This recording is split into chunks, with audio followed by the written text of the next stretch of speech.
جو لوگ بیچارے مزدوری بھی کرتے ہیں، کام کاج بھی کرتے ہیں، ان کے لیے کتنی مشقت ہے کہ جسم کا پانی بھی خشک ہو جاتا ہے اور وہ اس کے باوجود بھی روزے سے ہوتے ہیں۔ شوگر کے مریض ہیں، ان کے لیے 5-6 گھنٹے بھوک سے کاٹنے مشکل ہوتے ہیں، اور وہ جو ہے وہ 18-20 گھنٹے جو ہے وہ بھوک میں کاٹ رہے ہوتے ہیں، اور پھر جو ان کا حال ہوتا ہے وہ انہیں پتہ ہوتا ہے۔ اسی طرح مختلف بیماریوں اور مختلف امراض میں مبتلا لوگ، صحت مند شخص بھی اتنی شدید گرمی میں اتنی بھوک اور پیاس کاٹتا ہے، تو یہ ایک کام ہے۔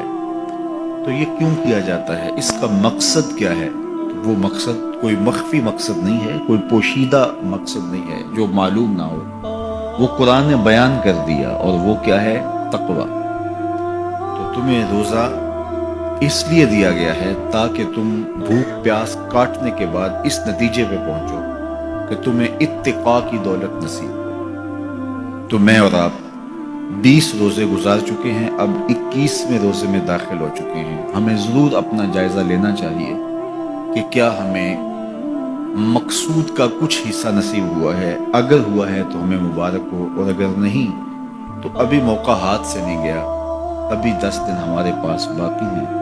تو بھرپور محنت کر کے، مشقت کر کے اپنے آپ کو اس منزل تک لے جانا چاہیے۔ بعض کا ایسا ہوتا ہے کہ برتن کے پیندے میں سوراخ ہوتا ہے، اور آپ اوپر سے پانی ڈالتے رہتے ہیں اور نیچے سے وہ بہہ جاتا ہے، تو آپ سارا دن بھی اس کے اندر پانی ڈالتے رہیں تو اس میں جمع نہیں ہو پاتا، کیونکہ اس کا پیندہ جو ہے وہ سوراخ ہے۔ تو اگر ہم بھوک اور پیاس کاٹتے رہیں، کوئی نتیجہ نہ پیدا ہو رہا ہو، تو پھر ہمیں دیکھنا ہوگا کہ کہیں کوئی ایسا سکم تو نہیں ہے کہ جس سے ہمارا عمل جو ہے وہ پانی کی طرح بہہ رہا اور ضائع ہو رہا ہے، اور اندر کچھ بھی نہیں ٹھہر رہا۔ اور روزے میں اللہ تعالیٰ ہمیں ایک موقع دیتا ہے ہم اپنے آپ پہ غور کریں۔ دیکھیے، میں اور آپ یہ کہتے ہیں کہ یہ جو اعمال بد ہیں یہ شیطان کی وجہ سے ہیں۔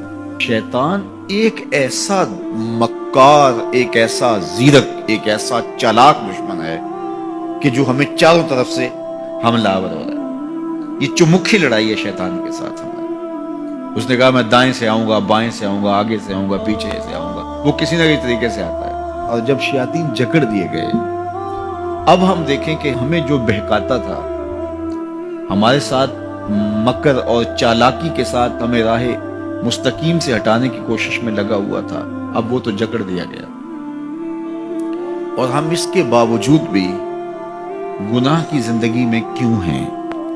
یہ میرے لیے اور آپ کے لیے ایک سوچنے کی بات ہے کہ جو چیز ہمارے بہکاوے کا سبب تھی وہ تو اب نہیں رہی، وہ تو جکڑ دی گئی، اور یہ پکی اور طے شدہ بات ہے کہ وہ واقعتاً جکڑ دیا گیا۔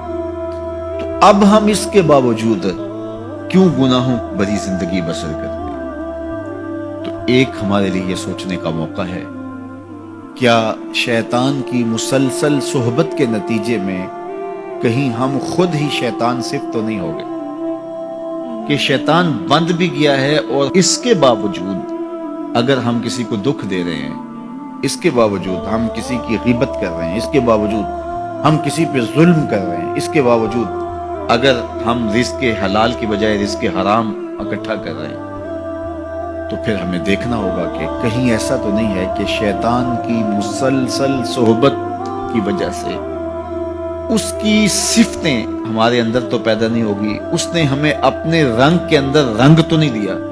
شیطان کی وجہ سے ہم اتنے شیطان وصف ہو گئے، شیطان صفت بن گئے کہ شیطان رخصت بھی ہو چکا، جکڑا بھی گیا، لیکن اپنی عادتیں، اپنے اوصاف، اپنا رنگ ہمارے اوپر چڑھا گیا۔ ہم جہاں تھے اور وہیں کے وہیں کھڑے ہیں، اور ماہ سیام ہر سال آتا ہے اور گزر جاتا ہے، اور ہم جہاں ہوتے ہیں پھر وہیں کے وہیں ہوتے ہیں۔ بہت سارے لوگ جو ہیں وہ تو 5 گانہ نماز بھی پڑھنے لگ جاتے ہیں، لیکن رمضان المبارک کے بعد عید کے دن بھی فجر کی نماز چھوڑ دیتے ہیں، اور پھر اس کے بعد نمازوں کا تسلسل۔ تو اس کی مثال بیان فرمائی کہ اس خاتون کی طرح جو سارا دن سوت کاٹتی تھی اور شام کو اپنے ہاتھ سے اس کاتے ہوئے سوت کو توڑ دیتی تھی۔ تو قرآن نے کہا تم اس عورت کی طرح نہ ہو جاؤ جو اپنے ہاتھ سے کاٹتی ہے اور پھر شام کو اس کو توڑ کے ریزہ ریزہ کر دیتی ہے۔ تو جو بھی نصیب ہو، تھوڑا نصیب ہو، لیکن اگر پیندے میں سوراخ نہیں ہے تو ایک ایک قطرہ بھی روز پڑے گا تو ایک دن برتن بھر جائے گا، اور پیندے میں اگر سوراخ ہے تو جتنا مرضی ڈالتے رہو گے ایک قطرہ بھی اس کے اندر نہیں رک پائے گا۔ تو سب سے پہلے ہمیں اپنے آپ کو محفوظ کرنا ہوگا، وہ برائی کے راستے بند کرنے ہوں گے، اور اپنے من کی صفائی اور ستھرائی کے لیے کوشاں ہونا پڑے گا۔ تو یہ رمضان ہمیں سکھاتا ہے، ماہ صیام ہمیں بتاتا ہے کہ ہم کس طرح اپنے آپ کو بچا سکتے ہیں۔